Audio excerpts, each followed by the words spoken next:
That few moments of anticipation, Kevin Graham, just before it comes up saying, "You are live, do not swear."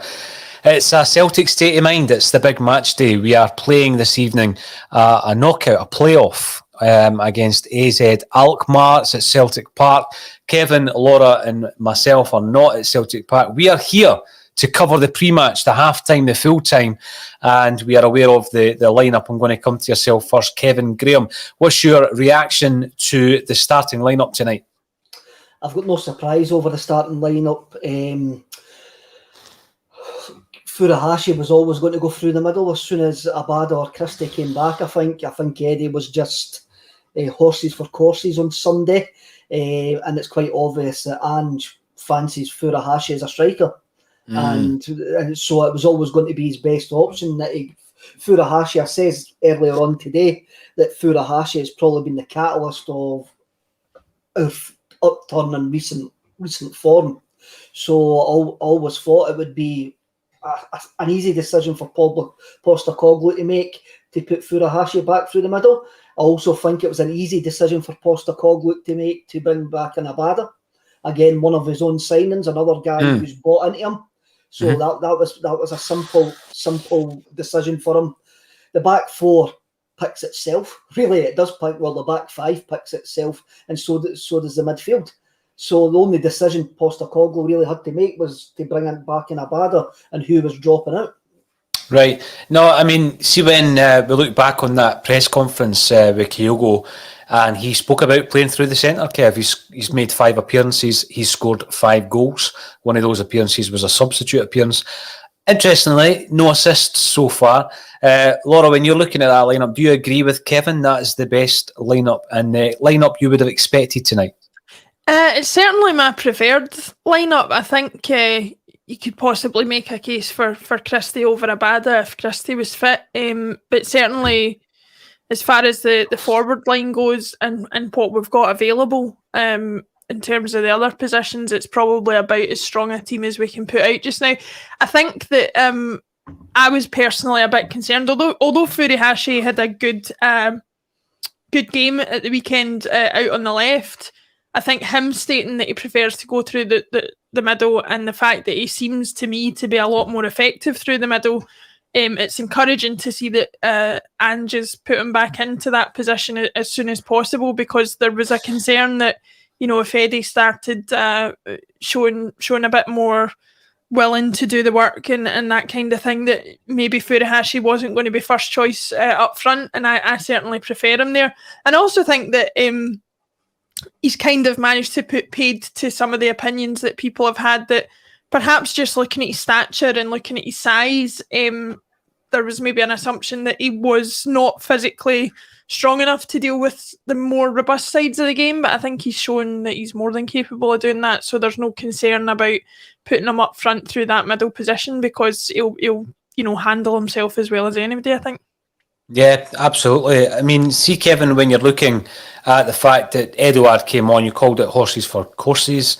He's dropped back onto the bench. Where are we with Eduard? 13 days to go in a transfer window. Some, even Ange himself, suggesting that we may not have seen the last of Eduard. He may run down his contract. What's your thoughts on that? Do you expect someone to come in to pay the money that Celtic are looking for Eddie?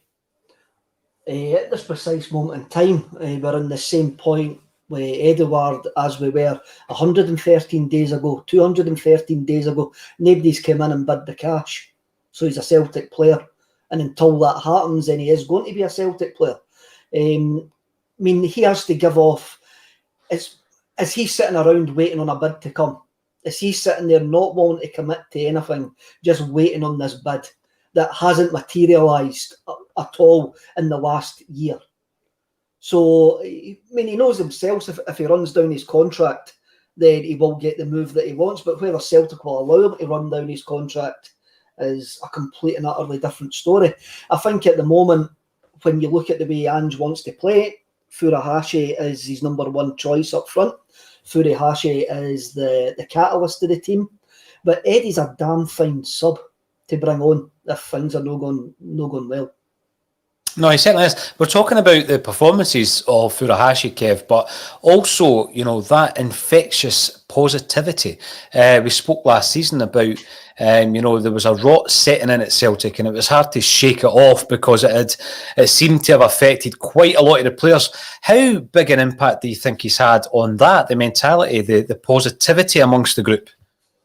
No, remember, I go, he's the Brian McClare thing when Alex Ferguson put Brian McClare in the Manchester United dressing room, and I says to Brian McClare, "Oh, were you the spy?" I think Furuhashi's came in there and he's leading by example, and Postecoglou knew what Furuhashi would have done to that dressing room, because if you look at it, the 3 games that Furuhashi's started, we've played well. We have played well, and I think he's been the catalyst in training and in the actual games to get Angie's philosophy absolutely through to the players, and it's rubbed off on the other players. His movement is utterly fantastic. His ball for Forest on Sunday should have had its own OnlyFans page. It was that filthy. it was unbelievable. So. He epitomises Ange Postecoglou's. No wonder you're laughing, Laura. No wonder you're laughing. Sorry, Kev. He epitomises Ange Postecoglou's Celtic at this moment in time, and Ange needs players like that in the team, and that's why he's playing instead of Eduard. Absolutely, there's no doubt about it that he would be playing in front of Eddie for me. But it is a slight concern, though, Laura, because you watch the transfer merry-go-round, particularly down south, with huge sums going for players. And, a lot of these clubs have got players in their squads who have made their name at Celtic, in Scottish football rather, and at Celtic. And they must realise that, for 20 million quid, yeah, it's massive in terms of Celtic and Scottish football. But for £20 million down south, I would have expected a couple of clubs to have been interested in that. Now, there was talk about Leicester being interested, but then that chat died down when they went out and spent £23 million on a different target. Do you think that is the case, that no clubs are actually interested in Eduard at the moment for the price Celtic are quoting?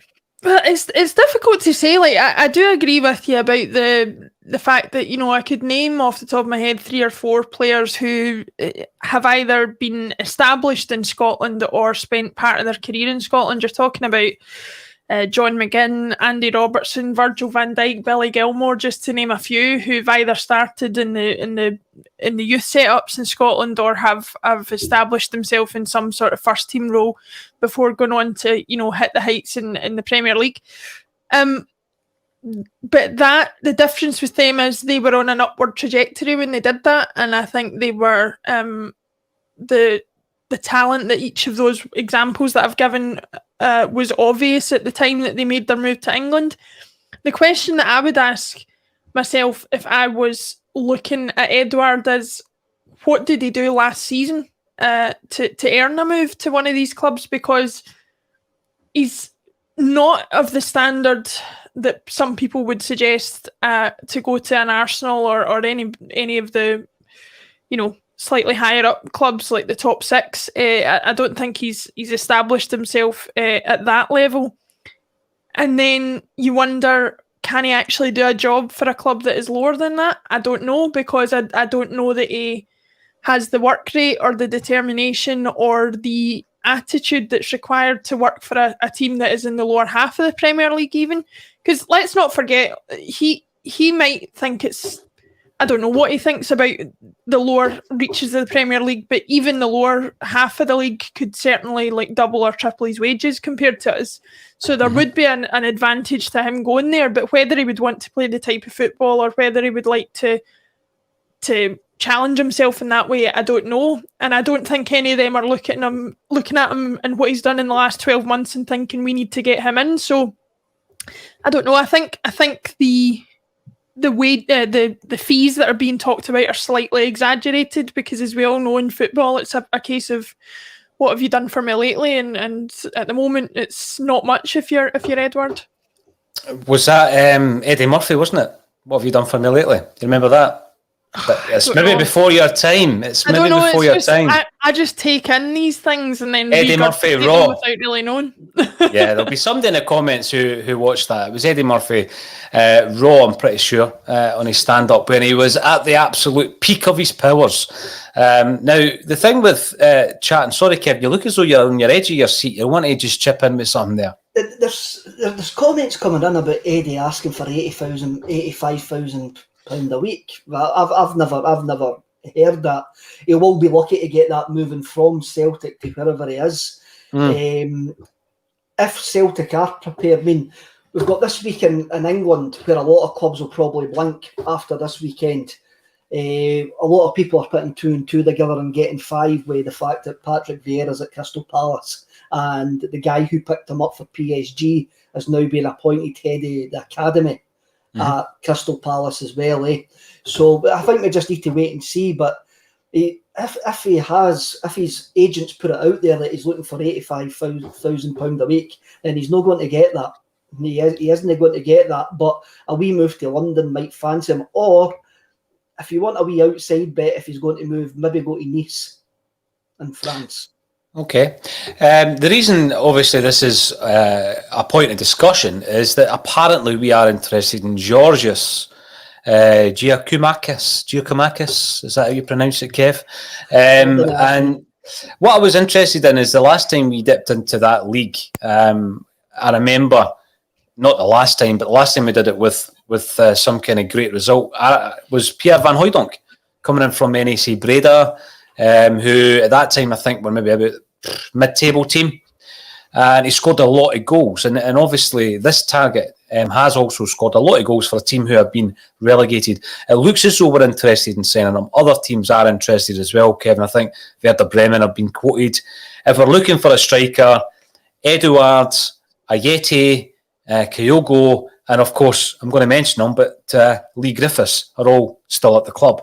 Griffiths has completely dropped out of the 20-man squad, Kev. I don't know if anyone can tell me if there's been any note of him pulling a muscle, straining a muscle, or whatever it could be. But if he hasn't and he's dropped out of that squad, the point I would make is when you look at the fact that this is our top 20, isn't it? You've got 9 on the bench. This is your top 20. This is your first team top 20. There's a couple of injuries, of course, with Christie. I think Dembele would be involved and Mikey Johnson would be involved. But on that bench, there's 5 players who have made a combined appearance total, Laura, of 8 appearances. And Leigh Griffiths can't get on that bench. So I think this is a sign that, I mean, we're still talking about him. It's a big European night for Celtic. We've got to talk about him because he was in the squad at the weekend and he's no longer in the squad. Do you think that is going to run its course and we are going to offload Leigh Griffiths eventually after all this time? Well, I think the Leigh Griffiths contract being offered, and I said before it was offered that I didn't think he warranted it. So taken apart from everything that's happened since then, I didn't agree with the contract being offered to him in the first place. Because it was such a panic, I think this was always likely to happen. He was going to be kept for a just in case, but the minute we could get other people in, he was going to fall down the pecking order massively. So if we've got Furuhashi in, if Eduard stays ahead of him, if we get another striker in, he's going to be 4th, 5th, maybe even 6th choice, depending on how many signings we make. It's not a surprise to me. The only thing that is a surprise to me is that even with the massive reduction in wages that he's had, that the Celtic board thought it was a financially sound decision to make at the time. I thought it was...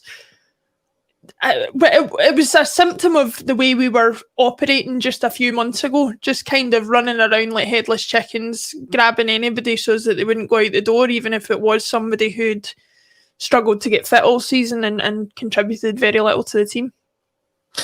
Well, you look at the fact that he has contributed nothing since the beginning of the season, competitively. Absolutely hee-haw, as they would say, Kev. I've been watching all week the kind of reaction on social media around the defensive area. And I think that after the Hearts game, we spoke about Carl Starfelt. I don't think we went in studs up on him. But, a lot of people were critical of Starfelt in particular. And I've seen a lot of chat around the fact that Taylor and Ralston can do the business against the likes of Dundee or Hearts, but when they really are challenged, and tonight is going to be a completely different challenge, they will be shown up. Do you subscribe to that, Kev? I know you're a fan of Taylor and the number 56, as I call him, Anthony Ralston, because it's all about that number 56 this season, I would suggest. What's your thoughts tonight? I mean, it's a bigger challenge. I've not even mentioned Welsh. I think Welsh is steady Eddie. There's still parts of his game that he needs to iron out, the rashness in the tackle at times. What's your thoughts tonight? It's the biggest test they're going to face, certainly so far. I'm actually just frankly bored of the criticism that Ralston, Taylor and Starfelt have been getting. We all know that there's deficiencies there, and we all know that the club are trying to sort them out. And it's up to us to get behind these players while they're there, while they're in the team to do a job. Starfelt, I thought Liam Boyce done him like a kipper at the weekend. I don't think it was his fault. I think he might have put his laces through the ball.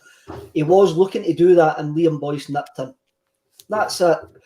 We've got Anthony Ralston, we've got Greg Taylor, and we've got Stephen Welsh in the back four. This is a decent test for them tonight. It will be a decent test for them tonight. And it's a decent test for the whole team. It's a decent test for the whole club. I mean, what I've got no expectations of this game tonight, and that's a good thing. I just want to go in there and watch it, experience it, and judge it as it is, a one-off game. Because for me, we've achieved what we set out to achieve at the start of this qualifying campaign. We've got some form of European football to Christmas. So whatever happens tonight won't happen next week or the following week or the following week. So we just need to judge tonight on tonight and understand the long-term fears that people have got about Ralston, not about Taylor. I'm going to back Taylor to the hilt here. I reckon Taylor will be our left back all this season. Ralston, I'm not 100% sure of, but they've got my full backing tonight, and I'm really, really interested to see how they stand up to a side which is a step up for what we face week in, week out. And this is where we've got to measure Postecoglou. Even if we get beat tonight, we're at the start of this journey, and we didn't need to chuck the baby out with the bathwater tonight. Let's just enjoy it and see where we are. We've got European football at Christmas, and let's just see if this journey is going to be really exciting or not. Laura, what's your thoughts? Because, we've had the whole process of getting people on the podcast who knew a fair bit more than we did initially about Ange Postecoglou to try and prepare us for the style of play, what were we going to expect. We've done all that. We've then seen it for ourselves. We've then looked at, let's be honest, it's still a makeshift defence. I tend to agree with Kevin. I think that Greg Taylor, just because of the situation that we're in, and it's one you've spoken about, Laura, in relation to the left backs, they're just going to look at the level of personnel we've got there, aren't they? They're going to say, well, we've got cover times 3, and unless ball and goalie goes, we're not going to bring in another left back. We're obviously at the kind of like advanced stages of bringing in Josip Juranovic to obviously play back up to Tony Ralston until such times as Ralston passes on the jersey. And I would expect us still to be looking for a centre-half. I made the comment the other day, it wasn't being disrespectful to Liam Scales or Irish football. I don't think he's a first-team player. I don't think he's first-team ready. And if we do bring him in, I would still be expecting us to get another centre-half. Is this the area tonight that I think, that you think, Laura, it'll be very much stand up and be counted, but they might prove a few people wrong? Or do you think it might go the other way? Listen, I'm a bit on Kevin's side as far as this is concerned. I think the defence, given the lack of experience of some of them at Celtic, and given the way in which the team is being asked to play, we are going to concede goals. We're going to open ourselves up to conceding chances. And I personally, I like to watch the brand of football that we're playing. I will take a 4-2 win over a 1-0 win every day. Like, I know people say a win's a win and it doesn't really matter, but to me, if you're going to offer me between the two, I would rather concede more goals with the chance of scoring more than sit and watch us grind out what is a very dull 1-0 win. I know you end up with the same points at the end of the day, but this is supposed to be entertainment as well, and that's what I'm after. Starfelt, I think, is a strange one because, if anything, his weakness, I think he's a very good tackler, he's a very good blocker. He's not great in the air, but the biggest shock for me is that if he was an Ange signing, his biggest weakness is on the ball, and he doesn't seem to pass all that well. Or he passes fine, but occasionally you'll just see him make the odd pass that puts us in trouble, and when you've got him and Joe Hart between them, you could end up conceding a few sort of less than ideal goals. But I mean, I'm more than willing to give them time. I think they're a hell of a lot better than some of the outings that we had last week, even with some of the mistakes that they've made. And I think, given a bit of time, given more coaching, we can certainly see the best of them yet to come. Because you're talking about, they've not even really been in the door 6 weeks. If they're going to learn what Ange is talking about, and given that neither Joe Hart or Carl Starfelt seem to have played in that manner before, from what they seem to say in press conferences and things, you can't expect them to have picked it up and mastered it in a couple of months. You've got to give them the time, I think. Yeah, it's a point I was making just before we came on live. There's 4 players on the park in the starting 11 who have played 5 or fewer games for Celtic.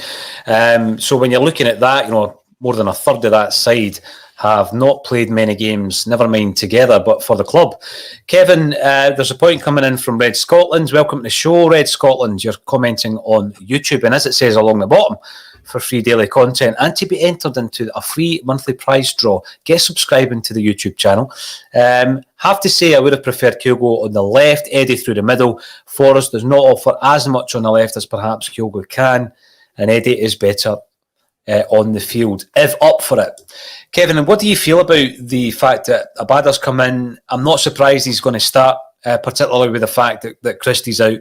But what do you feel about Forrest on the left? I do remember him playing particularly well when he came on against Dundee United last season at Tannadice, 1-0, when Ayeti scored the late winner.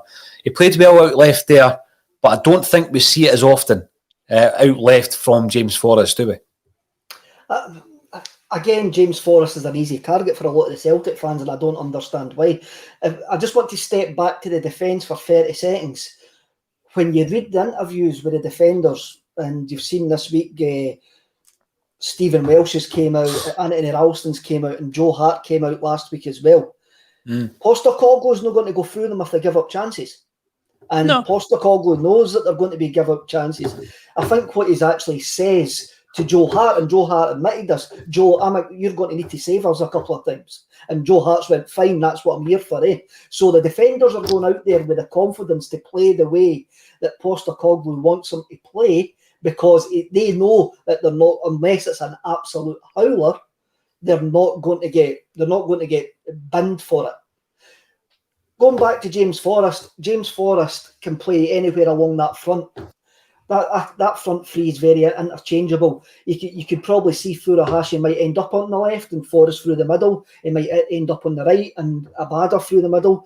It's a mix and match. Even though he's listed as being on the left, he might not be there. He might not be on the left whatsoever. But again, when are we just going to actually enjoy James Forrest for actually being the player that James Forrest is? I mean, the boy's going to be here for the rest of his career. We may as well just enjoy James Forrest. Yeah, but I think the point was he's not as effective on the left. It wasn't a criticism of James Forrest as a player. It was just the fact that you put him out left, he's less effective. It's obviously not his natural side, is it? It isn't his natural side, but then it's all this fad. I'm not going to go all hipster and start talking about inverted wingers and fullbacks and stuff like that, but it's Iron Robin always cut inside, and I'm not comparing James Forrest to Iron Robin, but it's what happens in modern football. Guys play on the wrong side, so I don't see it as a massive problem. But it's a massive problem if he's less effective on his unnatural side, surely. I mean, 95 goals, 96 assists for James Forrest. I mean, to be fair on ACSOM, he doesn't get any kind of form of criticism on this broadcast. But Abada can also play on the left. And the point that Red Scotland was making, he would have preferred if Kyogo was on the left, and then obviously Forrest can play his natural right-hand side with Eddie through the middle. But they will swap if it's not working. And that happened at the weekend as well. They will swap over. I don't expect the front three to be in those positions. They will swap and they will constantly move around.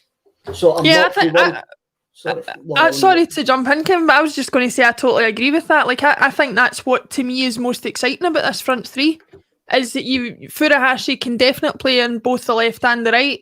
Maybe James Forrest is slightly less effective on the left than he is on the right, but Abada can certainly do both.